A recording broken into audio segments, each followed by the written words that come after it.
Bu belgilardan qaysi biri maktab va maktabgacha tashkilotlari oldida o'rnatiladi?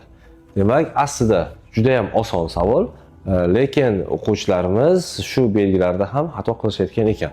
Birinchi belgini tahlil qilamiz. Belgi ogohlantiruvchi belgi hisoblanib, A va B belgilarimiz ogohlantiruvchi belgilar hisoblanadi. Ogohlantiruvchi belgilarni bilamiz. Aholi yashaydigan joylarda 50-100 metr oldin qo'yiladi. Aholi yashamaydigan joyda esa 150-300 metr oldin qo'yilib, V belgimiz, ya'ni bolalar degan belgimiz aholi yashamaydigan joyda qayta takrorlanadi, ya'ni 2 marta qo'yiladi.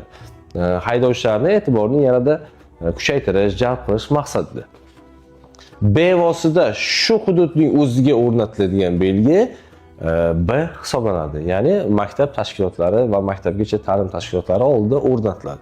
Bu belgi oldinda piyodalar o'tish joyi bor deb ogohlantirdi. Shu maktab oldida o'rnatildi.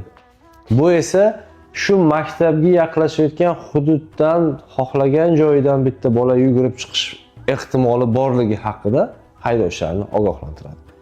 Chalg'imang, belgilarni yaxshilab o'rganing va testdan bittada o'ting.